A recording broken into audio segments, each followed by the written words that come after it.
वसुधैव कुटुंबकम। नमस्कारम। कैसे हैं आप सब? आई होप आप स्वस्थ होंगे।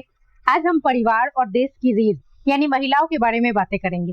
घर के सदस्यों के स्वास्थ्य का ध्यान रखते रखते महिलाएं खुद का ख्याल रखना ही भूल जाती हैं। वैसे तो महिलाओं की कई स्वास्थ्य संबंधी समस्याएं हैं, परंतु इनमें दो प्रमुख हैं। पहली तो है खून की कमी की समस्या, जिसे हम एनीमिया कहते हैं। आज हम इसी समस्या के बारे में बातें करेंगे। और दूसरी समस्या है विटामिन डी की कमी, जिसके बारे में आने वाले वीडियोस में डिस्कस करेंगे। महिलाओं में अक्सर चिड़चिड़ापन रहता है, जरूरत से ज्यादा बाल झड़ना, चक्कर आना, स्किन का पीला पड़ना, इसके अलावा थोड़ी देर में काम करने के बाद थकान महसूस होना, धड़कन में तेज होना। ये सभी साइंस अगर हैं तो आप बिल्कुल इग्नोर मत कीजिए, क्योंकि ये सब आयरन की कमी की वजह से हो सकता है। इसी कंडीशन को हम एनीमिया कहते हैं। तो आइए समझते हैं एनीमिया क्या है। एनीमिया वो कंडीशन है जिसमें शरीर में रेड ब्लड सेल्स यानी आरबीसी में पाए जाने वाले प्रोटीन हेमोग्लोबिन की संख्या में कमी हो जाती है। हेमोग्लोबिन हमारे शरीर में ऑक्सीजन पहुंचाने का काम करता है, इसलिए एनीमिया होने पर शरीर में ऑक्सीजन का फ्लो कम हो जाता है, जिसकी वजह से हमारे शरीर में सही तरीके से ऑक्सीजन पहुंच नहीं पाता और हम अक्सर थकान और कमजोरी महसूस करते हैं। इसके साथ साथ चक्कर आना, स्किन का पीला पड़ना, चिड़चिड़ापन, बाल झड़ना और हार्ट बीट तेज होने जैसी अनेक समस्याएं हो जाती है। और लोग जानकारी के अभाव में ये सोचते हैं कि ये तो सब महिलाओं की सिर्फ समस्याएं हैं, जबकि 2019 के ministry of health and family welfare के सर्वे के अनुसार 15 से 49 वर्ष के मर्दों में 25% और महिलाओं में 57% यानी 57% एनीमिया पाई गई है। ये काफी अलार्मिंग सिचुएशन है। इवन पीआईबी का भी रिपोर्ट देखें तो अकॉर्डिंग टू पीआईबी 10 से 19 वर्ष की लड़कियां यानी एडोलेसेंट गर्ल्स में 59.1% एनीमिया पाया गया है। प्रेग्नेंट वुमेन्स की बात करें तो इनमें भी 52% एनीमिया पाया जाता है।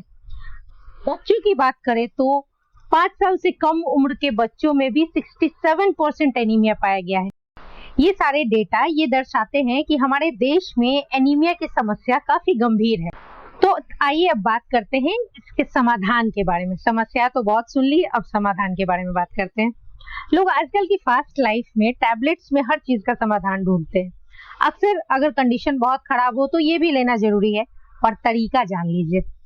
अगर आप में आयरन की कमी है और आप आयरन फोलिक एसिड की गोलियां अगर आप ले रहे हो, तो सिर्फ ये गोलियां लेने से कोई फायदा नहीं होना है अगर आप इसका तरीका नहीं जानते, क्योंकि आयरन फोलिक एसिड की गोलियां बिना विटामिन सी लिए हुए हमारे शरीर में अब्जॉर्ब तो होगी नहीं। तो आयरन फोलिक एसिड की गोलियां आप लोगे और फायदा कुछ भी नहीं होगा, आयरन की कमी दूर नहीं होगी, क्योंकि आयरन ऐसे ही बिना ही पाचन के आपके शरीर से यूरिन के थ्रू बाहर निकल जाएगा। इसलिए ये जरूरी है कि हम आयरन की गोलियों के साथ साथ विटामिन सी जरूर लें। जैसे आप नींबू पानी के साथ ले सकते हो, विटामिन सी रिच फ्रूट्स का सेवन कर सकते हैं, जैसे मौसमी, आंवला और भी जितने भी सिट्रस फ्रूट है, ये सब विटामिन सी रिच होते हैं। जितने भी खट्टे फल हैं यूं कह ले। आइए अब जानते हैं कि आप बिना गोलियों के सिर्फ अपने खान पान में सुधार करके आयरन की कमी को कैसे दूर कर सकते हो। तो आइए सबसे पहले हम शाकाहारी सोर्सेज के बारे में जान लेते हैं, और आपको जानकर ये बहुत हैरानी होगी कि ये सब कुछ आपके किचन में ही मौजूद है। तो सबसे पहले सोर्स की बात करते हैं तो वो है बाजरा। आप बाजरे की सेवन कीजिए, जिसको मिलेट्स भी कहते हैं। इसमें 21% आयरन होता है पर 100 ग्राम। बाजरा इतना इंपॉर्टेंट है कि यूं कह ले कि ये एक रामबाण उपाय है आपकी आयरन डेफिशिएंसी को दूर करने का। तो जान लेते हैं कि इससे हम कैसे बना सकते हैं। आप इसे अपने आटे में मिलाकर रोटी के तौर पे खा सकते हैं, इसकी खिचड़ी बना सकते हैं, बाजरे का चीला बना सकते हैं, निमकी बना सकते हैं, इसके पैनकेक्स बना सकते हैं, इसकी मीठी पूरी बना सकते हैं, इसका डोसा बना सकते हैं, इसके लड्डू बना सकते हैं। वो सब भी नहीं, अगर आपको पुलाव पसंद है तो आप पुलाव भी बना सकते हैं। वो सब भी नहीं, समय की बहुत कमी है तो आप इसका सूप बना के भी पी सकती हैं। तो ये सारी चीजें बनाकर आप बाजरे का आराम से सेवन कर सकती हैं और अपने बैठे बैठे घर पे आयरन की कमी को दूर कर सकती हैं। तो बाजरे को इन सभी प्रकार से बनाकर आप अपने घर में बैठे बिठाए आयरन की कमी को दूर कर सकती हैं।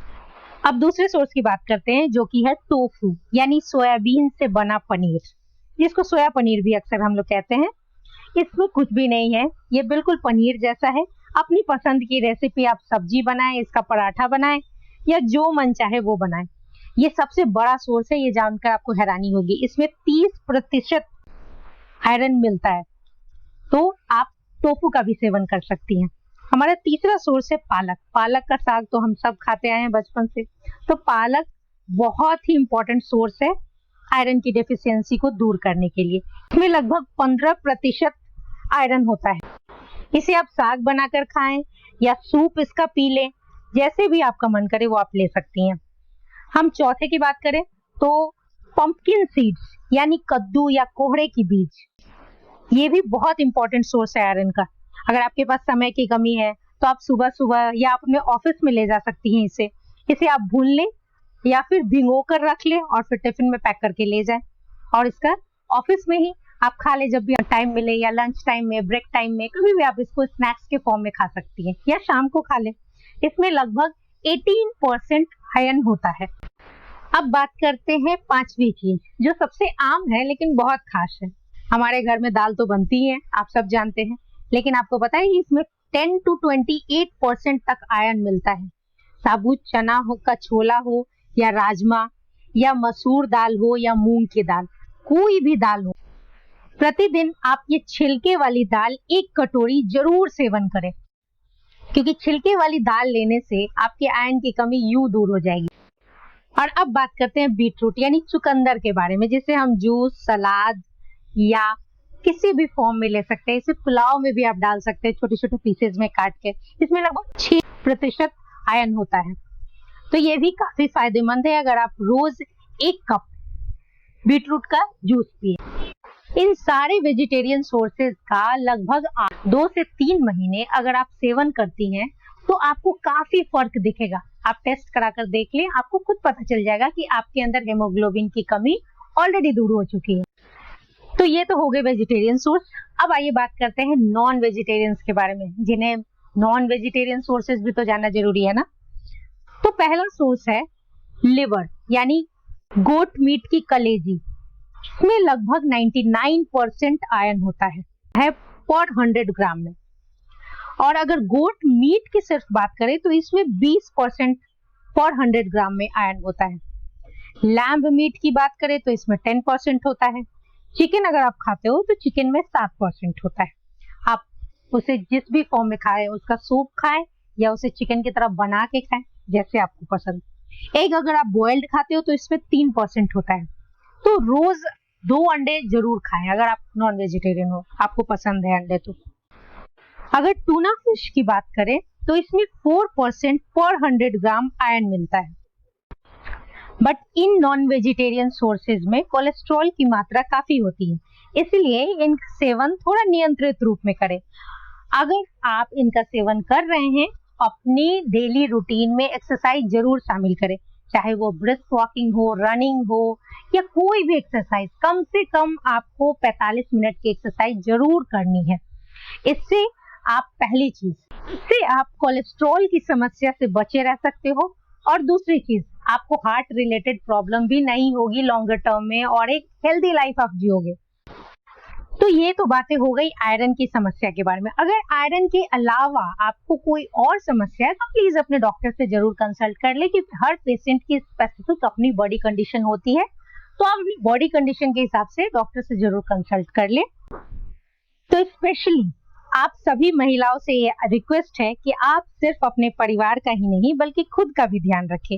ये वीडियो आप सभी महिलाओं को ही समर्पित है। आप हैं तभी परिवार है। अगर हेल्थ से रिलेटेड कोई और भी जानकारी चाहिए तो प्लीज कमेंट सेक्शन में लिखिए। Thank you for watching. वसुधैव कुटुंबकम। नमस्कारम।